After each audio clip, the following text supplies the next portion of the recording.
श्री स्वामी समर्थ. जय जय स्वामी समर्थ. श्री गुरुदेव दत्त. नमस्कार मित्रमैत्रिणींनो.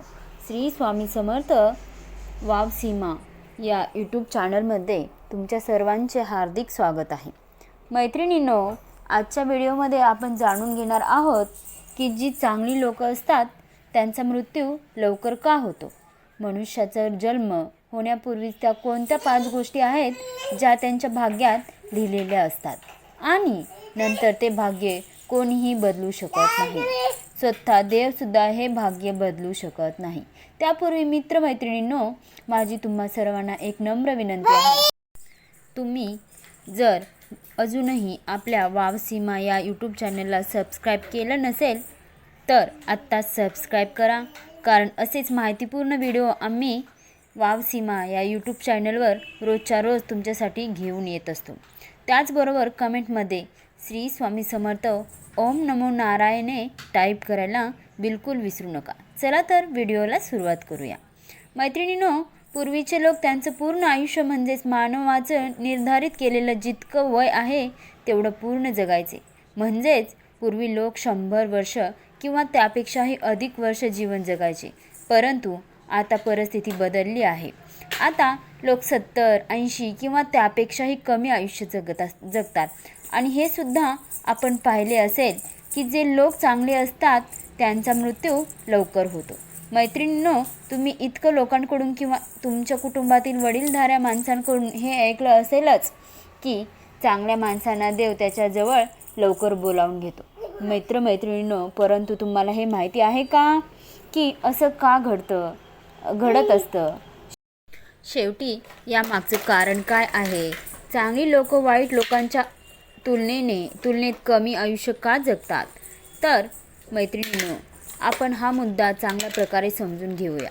मैत्रिणींनो, तुम्ही खूप साऱ्या लोकांच्या तोंडून हे ऐकलं असेल की ती चांगला माणूस होता आणि म्हणूनच देवाने त्याला लवकर बोलावले आहे. जर तो वाईट दुष्ट माणूस असता तर इतक्या लवकर मेला नसता. मित्रांनो, अनेक ग्रंथामध्ये या विषयाचं वर्णन केलेलं आहे. त्याचं ग्रंथांच्या आधारे मी तुम्हाला की चांगल्या माणसाचा लवकर मृत्यू का होतो. मैत्रिणींनो, श्रीपद भगवद्गीतेमध्ये भगवान श्रीकृष्ण म्हणतात की ज्यांचा जन्म झाला आहे त्यांचा एक ना एक दिवस मृत्यू हा निश्चित आहे. जो जन्म घेतो तो एके दिवशी नक्कीच मरतो. हे एक कटू सत्य आहे आणि प्रत्येक मनुष्याच्या भाग्यामध्ये या 5 गोष्टी तो जन्माला येण्याच्या अगोदरपासूनच निर्धारित केलेल्या असतात. ज्यामध्ये पहिली गोष्ट आहे ती म्हणजे मनुष्याचे जन्म किती किंवा आणि कोणत्या घरी होणार आहे. मैत्रिणींनो, हे आपल्या हातात नाही की आपण जन्म आपल्या इच्छेनुसार घ्यावा. जर असे असतं तर प्रत्येकाने श्रीमंताच्याच घरी जन्म घेतला असता. ही तर भाग्याची गोष्ट आहे आणि या भाग्याच्या मागे कर्म जोडले गेले आहेत आणि त्याच कर्माच्या आधारे आपलं भाग्य बनत असतं. दुसरी गोष्ट आहे मनुष्याचा विवाह कधी, कुठे आणि कोणासोबत होणार. मैत्रिणींनो, कधी तुम्ही हे पाहिले असेल की तुम्हाला विवाह कोणत्या दुसऱ्यासोबत करायचा असतो आणि तुमचा विवाह कुठल्या दुसऱ्या व्यक्तीसोबतच होतो. हे सर्व विधी लिखित आहे. तिसरी गोष्ट आहे मनुष्याकडे धन संपत्ती, रुपये पैसे किती असतील. मैत्रिणींनो, मेहनत दर सर्वजणच करतात. श्रीमंत तर प्रत्येकाला बनायचं असेल, परंतु मित्रांनो, काही लोक असे असतात ज्यांना ताबडतोब यश मिळतं तर काही लोक उशिरा यशस्वी बनतात. अशाच प्रकारे मेहनत करून काही लोक लवकरच श्रीमंत बनतात, तर काही लोक तेवढीच मेहनत करून फक्त त्यांचा रोजचा खर्च चालू शकेल एवढाच धन कमावू शकतात. कधी कोणाला अकस्मात धनाची प्राप्ती होते तर कोणाला त्याच्या वाडवडिलांची संपत्ती मिळते. मैत्रिणींनो, चौथी गोष्ट आहे मनुष्य किती बुद्धिमान, किती विद्वान, किती ज्ञानी असेल. मैत्रिणींनो, एक गुरु त्याच्या सर्व शिष्याला सारखीच विद्या प्रदान करत असतो, परंतु जो बुद्धिमान शिष्य असतो तो त्या विद्येला लवकर ग्रहण करतो. परंतु जो कमी बुद्धिमान असतो तो त्याच्या बुद्धीनुसार. देवाने सर्व मनुष्यांना एकसारखेच बनवलेले आहे. सर्वांची शरीरांची रचना एकसारखीच आहे, एकसारखीच केलेली आहे. एक डोकं, 2 डोळे, एक नाक, एक तोंड, विचार करण्यासाठी मेंदू यामध्ये बुद्धी दिली आहे. या जगामध्ये कोणी जास्त बुद्धिमान आहे तर कोणी कमी, तर काही लोक मूर्खाच्या श्रेणीत सुद्धा येतात. मित्रांनो, 5वी गोष्ट आहे मनुष्याचा मृत्यू. कधी, केव्हा आणि कुठे होईल? मित्रांनो, मनुष्याचा मृत्यू हा त्याचा जन्म घेण्यापूर्वीच त्याच्या भाग्यामध्ये लिहिलेला असतो. जर मैत्रिणींनो, या 5 गोष्टी मनुष्याने जन्म घेण्यापूर्वीच देवाने मनुष्यासाठी निर्धारित केलेल्या असता आणि ह्या गोष्टी उलट आहेत, या गोष्टींना कोणतीही बदलू शकत नाही. मैत्रिणींनो, भाग्य बनतो कर्मापासून, त्यामुळे कर्म प्रधान आहे आणि मागील जन्माच्या आधारावरच आपलं भाग्य बनत असतं. कर्म आणि भाग्य आपण पुढील उदाहरणाद्वारे समजून घेऊया. एक विद्यार्थी परीक्षा देतो. तो विद्यार्थी प्रश्नाचे उत्तर ज्याप्रमाणे लिहितो त्या प्रकारे शिक्षक त्याला गुण देत असतात. इथे परीक्षार्थ एक कर्मणी आहे जो ज्याचं कर्म करत आहे आणि शिक्षक विधाता आहे जो त्या विद्यार्थ्यांना त्यांच्या कर्मानुसार गुण देत आहे. अर्थातच आपल्या कर्मानुसार त्याचं भाग्य लिहित आहे. मैत्रिणींनो, आशा करते तुम्हाला या उदाहरणाद्वारे कर्म आणि भाग्यामधील फरक समजला असेल. कर्मानेच भाग्याची उत्पत्ती होते. अनेक ग्रंथांमध्ये पुराणामध्ये याबद्दल वर्णन देण्यात आले आहे की मागच्या जन्मात केलेल्या कर्मानुसारच या जन्मात आपल्याला त्याचे फळ मिळत असतात आणि कर्माची फळं ही त्याच जन्मात मिळतात. परंतु ज्याप्रमाणे एखादी पात्र जर छोटे असेल आणि त्यामध्ये भरारी वस्तू ही जास्त असेल तर त्या वस्तूला दुसऱ्या पात्रात भरले जाते. त्याचप्रमाणे मनुष्याचे जर आयुष्य कमी असेल आणि त्याचे पाप पुण्य जास्त असतील तर देव त्या पाप पुण्याचा फळ त्याला पुढच्या जन्मात देत असतो. मैत्रिणींनो, मनुष्य कर्म करण्यासाठी फक्त स्वतंत्र आहे. बाकी कर्माचं फळ देव त्याला देत असतो. चांगले कर्म चांगल्या भाग्य बनवतात. अर्थातच चांगले कर्म चांगल्या भाग्याचं निर्माण करतात असतात आणि म्हणूनच मनुष्याचे नेहमी चांगले कर्म करत राहायला हवे, जेणेकरून त्याचं भाग्य चांगले बनेल आणि त्या जीवनात नेहमी सुखी समाधानी असेल. कारण जर मनुष्याने वाईट कर्म केले तर त्या वाईट कर्मामुळे त्याचं भाग्य हे वाईट बनेल आणि दुर्भाग्यशाली मनुष्याचे जीवन हे नरका समानच असतं. अनेक कष्ट आणि त्रास सहन करत असतो. ज्या प्रकारचे तुम्ही बियाणे पेराल त्या प्रकारचेच तुम्हाला फळ मिळणार आहे. जर तुम्ही एखादं फुलझाड किंवा फळझाड लावलं तर त्यापासून तुम्हाला फुले किंवा फळच मिळणार आहेत. आणि जर तुम्ही एखादं काटेरी वृक्ष लावलं तर त्यापासून तुम्हाला त्रास देणारे काटेरी वृक्ष मिळणार आहेत. त्या वृक्षापासून तुम्हाला सावली तर मिळेल, परंतु शरीराला त्रास देणारे काटेसुद्धा त्या वृक्षापासून तुम्हाला मिळतील. त्याचप्रमाणे वाईट कृत्य, वाईट कर्म हे थोड्या वेळासाठी सुख प्रदान करतात, परंतु त्या वाईट कर्माचे फळ जे नंतर मिळत असतं ते फळ मनुष्याच्या अधोगतीचं, मनुष्यांच्या नाशांचं कारण बनतं. ते फळ मनुष्याला त्या काट्याप्रमाणेच टोचत असतं आणि मनुष्याला ते अनेक पीडा देत असतात. मैत्रिणींनो, असे म्हणतात की जेवढी चावी मारणार तेवढेच ते खेळणं चालणार. देवाने ज्याला जितके जीवन दिले आहे तो तेवढेच आयुष्य जगतो.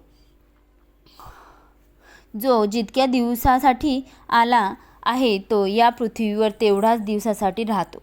मैत्रिणींनो, कोणत्या गोष्टीचा अभिमान करायचा, कोणत्या गोष्टीचा घमंड करायचा? रुपया, पैसा, धन संपत्ती आज आहे तर उद्या नाही. राजापासून रंक बनवण्यात वेळ लागत नाही. देवाच्या मर्जीशिवाय झाडाचा एक पान सुद्धा नाही हालत नाही. आणि म्हणूनच ही गोष्ट नेहमी लक्षात असू द्या की मनुष्य ही धरती सोडून कधी निघून जाईल कोणीही सांगू शकत नाही.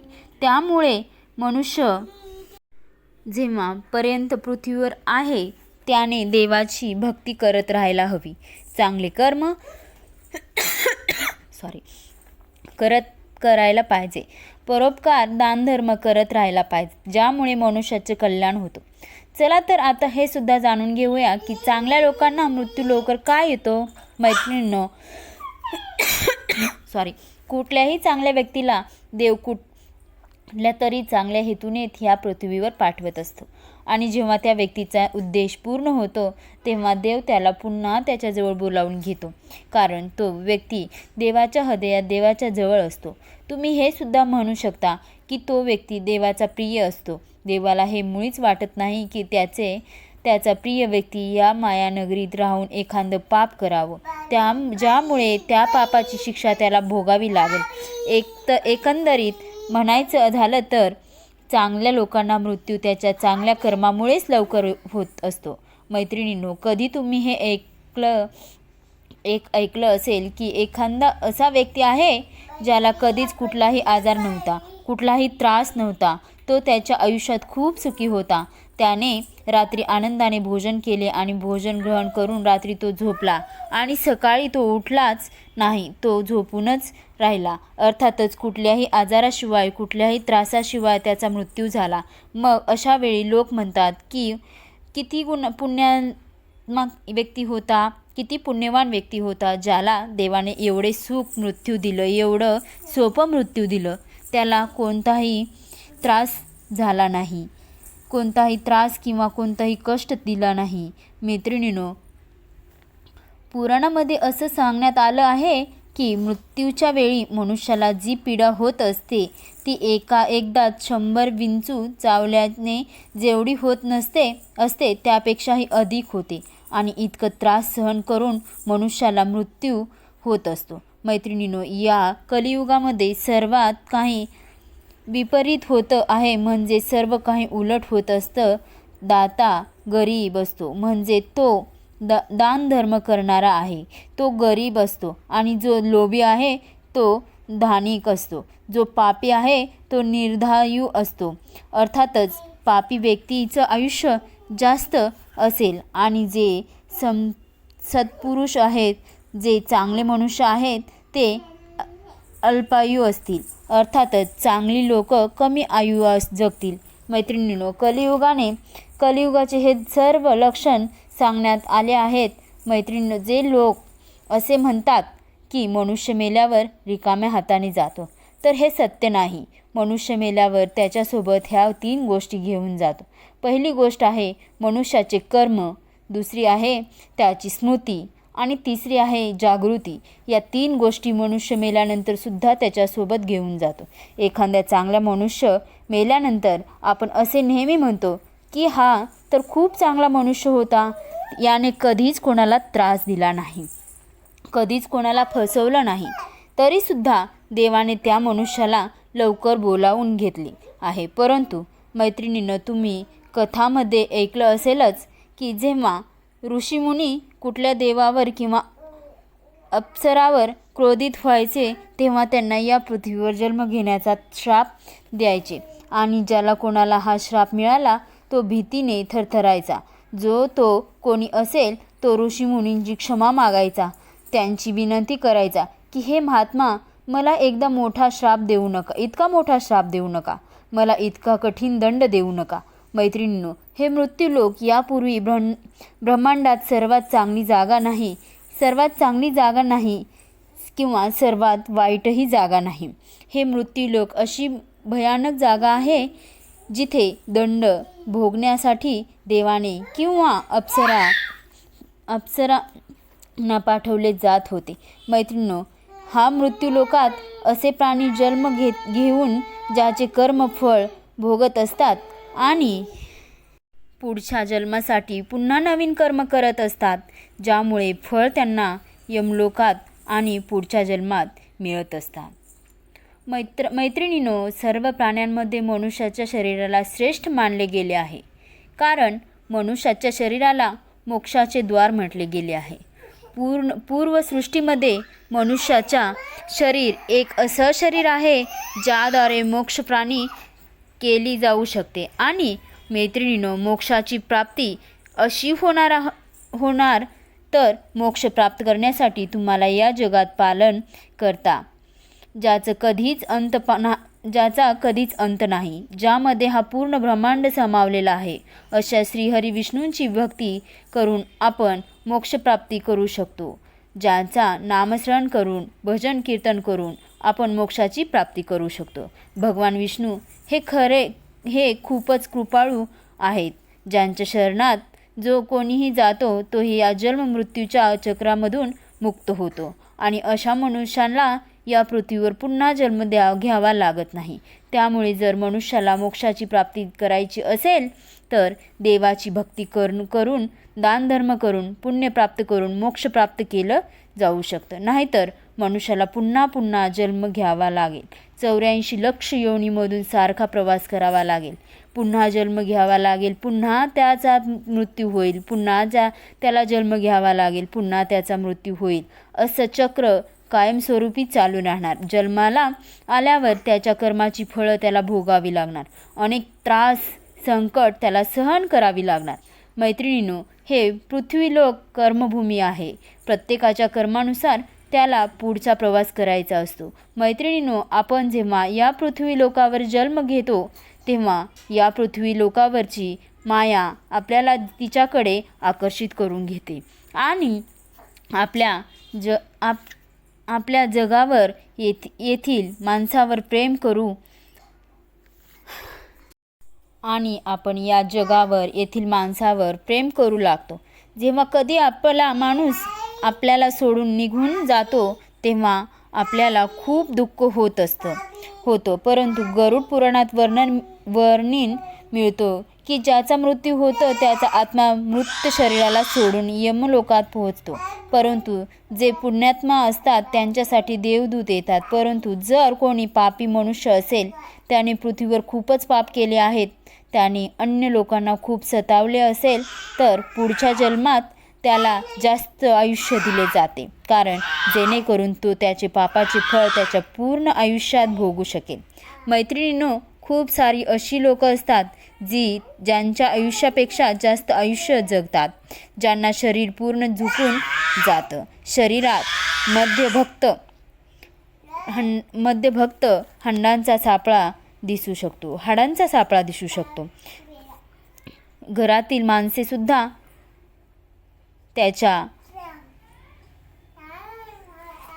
त्याचे साथ देत नाहीत. कोणी त्याला पाण्यासाठी सुद्धा विचारत नाही. अंथरुणात पडून मंगळसूत्राचा त्याग करत असतो. उठता येत नाही. शरीर काम करत नाही. अवस्था अशी होते की ते लोक देवाला एकच प्रार्थना करत असतात, हे प्रभू, आता जीवन आणखी जगता नाही येत. आता हे दुःख सहन होत नाही. आता आमच्यावर कृपा करा. आम्हाला मृत्यू द्या. परंतु मैत्रिणींनो, ज्या लोकांना तेव्हा सुद्धा सहजासहजी मृत्यू मिळत नाही, त्या व्यक्तीची सख्खी माणसंसुद्धा हेच विचार करत असतात की ह्या व्यक्तीसाठी आता मृत्यूच योग्य पर्याय आहे. घरातील लोक म्हणू लागतात की माहीत नाही हा म्हातारा कधी मरणार आहे. मैत्रिणींनो, अशा प्रकारे इतके जास्त त्रास मनुष्यात त्यांना सहन करावे लागतात. परंतु मैत्रिणींनो, जे पुण्यात्मा असतात त्यांना कमी आयुष्य मिळतं, जेणेकरून ते ह्या पृथ्वी लोकावर जेव्हापर्यंत राहतील तेव्हा सुखाने त्यांचे जीवन व्यतीत करतील. अशा प्रकारे या 5 गोष्टी माणसाच्या जन्माच्या अगोदर विधिलिखित असतात. श्री स्वामी समर्थ. जय जय स्वामी समर्थ. श्री गुरुदेव दत्त. व्हिडिओ आवडला असेल तर व्हिडिओला लाईक, आपल्या वाव सीमा या चॅनलला सबस्क्राईब करायला विसरू नका. तसेच कमेंट बॉक्समध्ये श्री स्वामी समर्थ नक्की लिहा. श्री स्वामी समर्थ. जय जय स्वामी समर्थ. श्री गुरुदेव दत्त.